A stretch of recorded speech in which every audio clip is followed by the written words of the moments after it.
Uh, uh,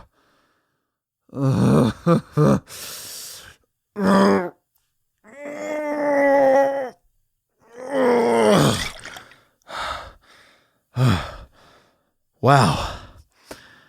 Oh, I got it out, guys.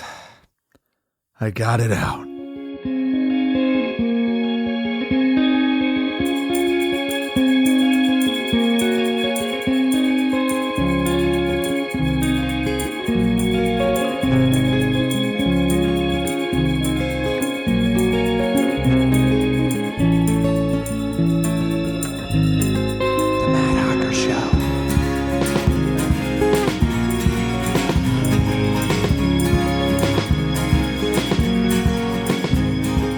Hello and welcome to the Matt Hawker Show, where I for an I. I'm your host, Matt Hawker. So scientists everywhere have no idea where volcanoes come from, and unfortunately, they're not finding out the answers they need fast enough. A local news report by KYBCT UK FM news radio station on Elm Street III, divided by 6, recently came out to say that scientists and volcanoes just aren't getting along. In fact, volcanoes are killing scientists by the dozens. So unfortunately, for those of you listening that are also scientists, beware, volcanoes are coming to get you. We actually sat down with a local scientist and volcano expert Mario Hitzenberg to discuss his latest book and sort of get to know the world a little more as far as volcanoes are concerned. Now, this Mario fellow also is very famous for the Nintendo series Mario. So let's tune into this interview that I did 6,400 days ago that is no longer relevant to anything I just discussed, to sort of get a better understanding as to how this all unfolded and where we can go to protect ourselves and our uncles.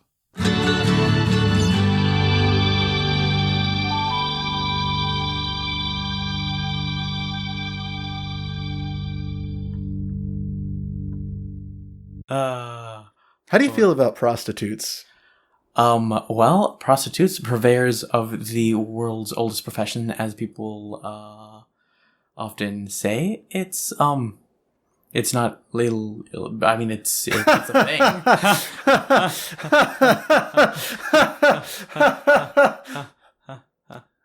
Do you think that Iran's ever going to be stable? I mean, there are. Now let me ask you. Yeah. Let me ask you. Does this look infected to you? Hey there, friend. I'm a Zit. How you doing there, champ? Can I, get a cigarette? Give you a bash and a blow for it.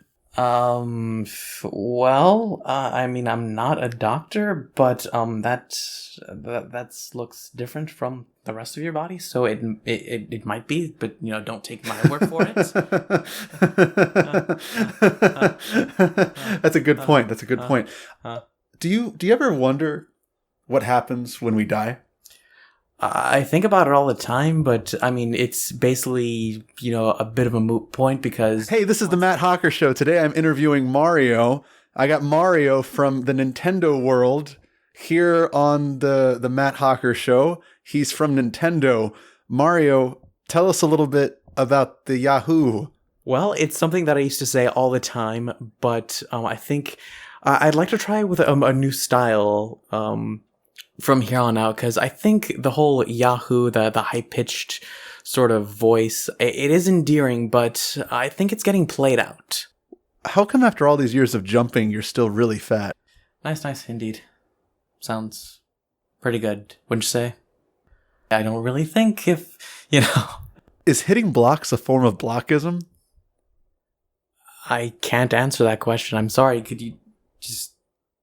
Let's talk about something else. Let's talk about something else. Well, let's talk about something else. Yeah, let's talk about something else. Yeah.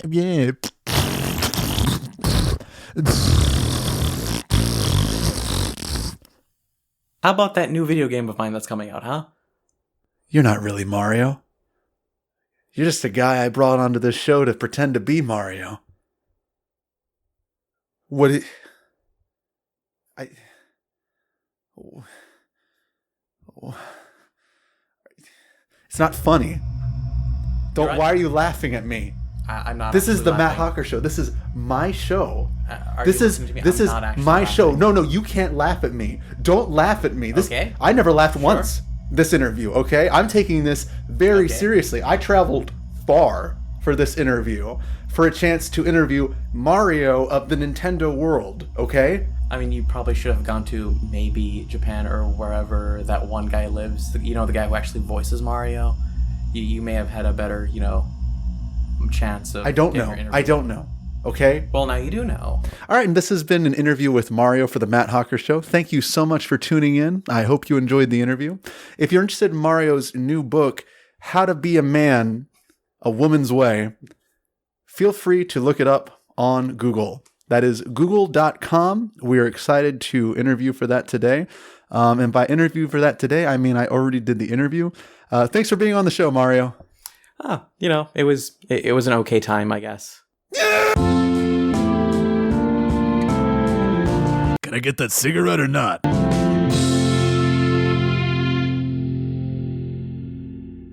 I don't understand Bigfoot. And it's, I've met the guy. He's okay. He's all right. But I don't understand our fictionalized works about Bigfoot. First of all, there's a few things that are very commonplace in a classic Bigfoot concept art that just seem out of place to me.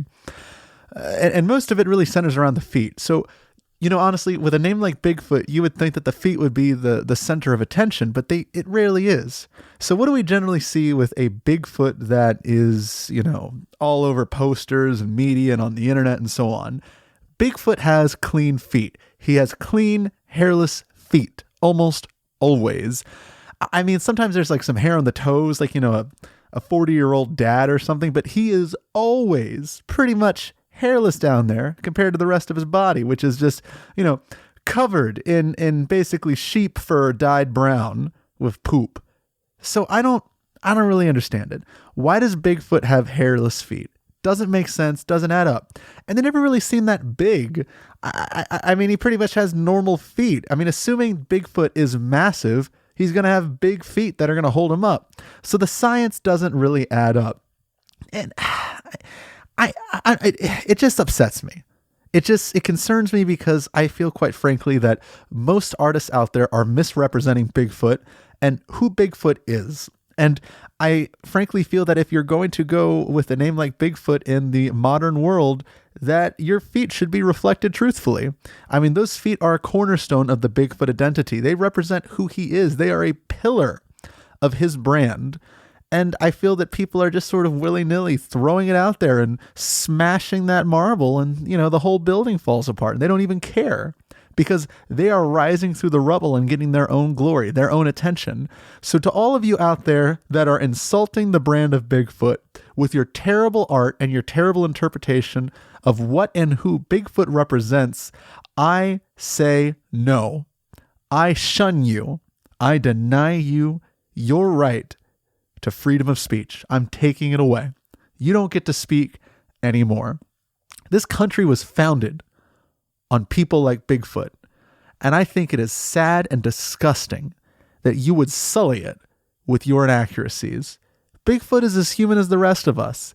He works, he takes care of his kids, he eats cereal, he dyes his hair black when he feels emo or old. Either way, he rolls both. Bigfoot is a guy that is trying to make it work. He is giving it his all. And I think it's hurtful that we're trying to disrupt someone like that with terrible, terrible art. And that's the other thing. What kind of art do we really see of Bigfoot anyway? We don't see absurdist art or postmodern art, or we don't see marble statues of art. We don't see physical workings of Bigfoot. We don't see real photography of Bigfoot. Most art mediums ignore Bigfoot, and that is extremely frustrating. I mean, the most that we really get out of a Bigfoot these days is pretty much hyper-realistic painting. Like Bob Ross just slaps on Bigfoot in between the trees. That's what it always looks like. What's the deal, artists? There's misrepresentation, and frankly, there's just not enough focus on the Bigfoot brand. Like I said, this guy works hard. he deserves a little attention, and rightfully so. All he is just a guy walking around the woods, sure, but like I said, he is someone that we all look to for guidance. His feet help us move forward. Bigfoot started the phrase, one step at a time, and he has been living that his entire life. And it's something we all go by. When you were born, when you were a baby, do you remember that? When you first came out of the womb, who was it that held you? Bigfoot. When you were 3 years old and you fell off your bike for the first time, even though it was a tricycle and it was stupid that you fell because you had the little protective wheels and nobody really understood how it happened and you just looked like a ridiculous fool, who helped you get back on that bike and who pushed you? Bigfoot. When you were 13 years old and did heroin for the first time, who sold you those drugs? Bigfoot. When you were 63 years old and the doctor said that you had testicular cancer and that there was nothing that you could do about it, who patted your back and said, Bigfoot? When you were dead and nobody was going to give a speech at your funeral, who gave the speech? That's right, Bigfoot. So I think it's just insulting that we're ignoring Bigfoot and we're not giving him the attention he deserves and the art that he deserves. Bigfoot is someone who is more than qualified to expand his essence across all art mediums. And that's why I'm discussing him tonight on the podcast because, like I said, he doesn't show up anywhere. And this is as much of an art medium as any other. And Bigfoot deserves that focused. So I hope that you are listening to these words and I hope you take away from it. I want to see more Bigfoot art. Frankly, if you guys submit to me unique Bigfoot art, I will feature it on the show. I will make sure it gets seen and I will make sure it gets known. I will spread the gospel of Bigfoot everywhere. Remember, no matter how big your foot is, you always can take one step at a time. Bigfoot TM. I wasn't kidding though. Send me work of Bigfoot, artwork of any kind at themattHawkershow@gmail.com, or you can post it or at me on social media. I will look at it, I will judge it as well, and I will critique it and you. I want to make sure that you're doing an accurate Bigfoot interpretation, and that's why I've been talking about it for the last goodness knows how long. I'll keep talking about Bigfoot too. This will be the Bigfoot episode if I want it to be. I want to talk about Bigfoot so much that you're not even going to know anything else. I want to talk about Bigfoot so much that your feet are going to get big. I want to talk about Bigfoot so much that you're going to forget that there's such a thing as a Yeti because you're going to be too focused on Bigfoot everywhere. I'm going to communicate about Bigfoot so often that your dog will become Bigfoot. And when you look at it, you're going to go, wow, that's a big foot. I'm going to talk about Bigfoot to an extent in which you will know nothing else but the phrase, I'm going to talk about Bigfoot, as it drills deep into your psyche and Freud comes back to life to go, wow, I found a fourth element of the brain. There's the ego, the super ego, the id, and the Bigfoot. And it's all going to come together in one giant mush and it's going to be beautiful. And then I'm going to just find you as you're laying down drooling because I have distorted your reality and I'm going to dig my fingers deep into the carpal tunnel of your brain. I don't even know if that's there, but I just thought of it. And I'm going to go, hey, buddy, I love you. I'm going to talk about Bigfoot.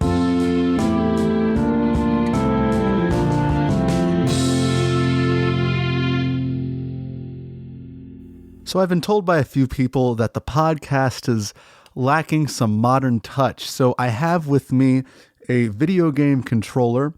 I'm going to be playing some video games for the Matt Hawker Show today to sort of reach out to a more modern audience, some of the hip kids out there that are tuning in with their wheelie wheels and their spinsters. And, I'm just going to play some games to sort of, help, get the podcast out to the younger generation. Now, I know what you're thinking. This is an audio medium, and quite frankly, video games really wouldn't work here because you can't see them. But don't worry, I'm gonna do the podcast while playing games, and I think my playing them, the motion of the buttons will sort of help you visualize what's taking place. And I'll try to be quiet while you just listen into that.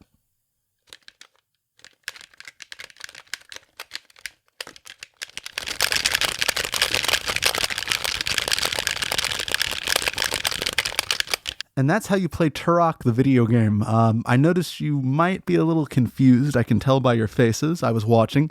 So basically what I did was an up A jump into the environment where I punched a dinosaur, and then I backed up, scooted around, circumvented the thrust of his tail, and then I hopped over that, did a hopscotch maneuver, and then I used a grenade and shoved it into his butt, and then he exploded everywhere.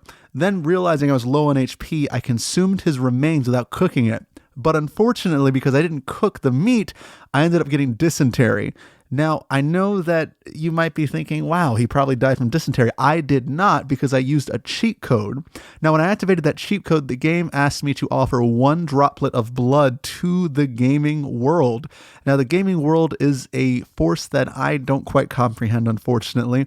It's a little bit strange to me. It is the hub of all worlds. So there's Nintendo world, Microsoft world, Sony world, Dreamcast world is still around, apparently. Go figure. And then there's Sonic the Hedgehog world, which has its own world. I don't understand, but it does. So I had to offer a blood sampling to the host of all those realms, and I did it, and I actually managed to beat the game and survive dysentery, and everything worked out. So that was a little bit of a neat treat for those of you who are of the younger crowd, and 7 to 8 years old. So if you're listening to the show, I hope you enjoyed that bit, and I hope you enjoyed my Let's Play presentation of Turok the video game. I didn't want to spoil what the game was. I was hoping you guys would figure it out based on what I was doing and the sounds of the controller. I think you did. I hope you did. If you did, good job. You did it. You did good. And that's really great to hear. I'm not much of a video gamer, honestly. I don't think I've ever really played a video game besides that one just now. I gotta say, if we're looking for game discussion overall, I would say it was okay. I think it was a little lacking. I didn't really understand why I was fighting a dinosaur, and I didn't really have a television in front of me, so I don't really know what I was doing, but I definitely was using the controller, and I was clicking things, so I think things were getting done. I'm pretty proud of myself for that, and I hope you are too. In fact, what was that? Oh my god, the controller's playing on its own. How's that possible? It's just, the buttons are moving. I don't know why it's doing that. I don't know how that's possible. How could it be doing that? That doesn't make sense at all. It's just going at it. It won't stop.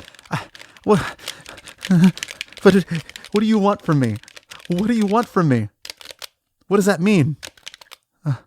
What are you trying to tell me? You want me to grab the... Okay. No, don't rush me. Okay, what do you want me to do with the knife? You want me to stab myself? Well, I don't want to do that. Okay. Hold on. I don't think I'm ready for this. Okay, fine. Okay, I'll do it. Wait a second. You're not even talking. You're just a game controller. You can't do anything to me. Nice try, though. I think you're just being a little angsty. Maybe you need a timeout. Whoa. Hey, what are you doing? Don't float in the air like that. You're really intimidating me. Oh my god. Stop, don't hit me. What? Oh, ow, that really hurt. Jesus. What are you...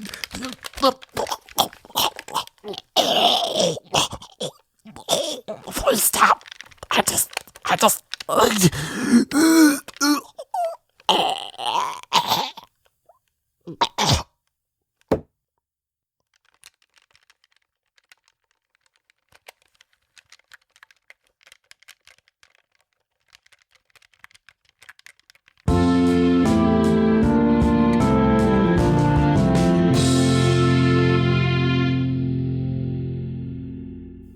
I'm cool like a polar bear.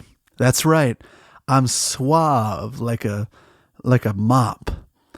I'm hip like a tectonic plate hovering against the Earth's core, waiting to snap and unleash a terror of quakes upon the human population. I'm baller like a man in a mouse costume, throwing children into a ball pit. You're sexy like a third chin. You're porous like a black hole in space that someone discovers by accident and then slips into, discovering a time rift that distorts their body into meaninglessness hope. Because they can't have anything else but that. They're stuck forever. That's very sad and very unfortunate. You're magnificent, like a child at a spelling bee who discovers that they're not so smart after all, and they decide to leave, pursue higher education that doesn't involve spelling words for the entertainment of adults that don't care, for a trophy that doesn't matter. You're scandalous, like a president who eats cheese on Tuesdays. You're smelly, like a fish who takes baths and shampoos his gills. You're mesmerizing, like an octopus that eats its own tentacles, splitting apart at the seams with a stomach filled with tentacles. You're a pretty lady, Matt. And all of those things contribute to that identity. And I don't want you to ever forget that. I hope you're listening to this. Me. Wow. Thanks, man. I really needed that. So, my understanding with the human psyche is that we all need to hear compliments every now and then. And I think it's most important to compliment ourselves. Not enough people do that. Not enough people attempt to do that. All the time I hear people go, "Hey, I'm sad. I'm so dumb. I'm so lonely. I'm terrible. My life won't work. My life is meaningless. I shot myself and now I'm dead. I cut myself and now I'm dead. I ate all these pills and now I'm dead. I'm taking medicine for depression even though I'm dead." Well, here's the thing. That's all negative talk. You got to build yourself up, you know? The human body is like a box of clay.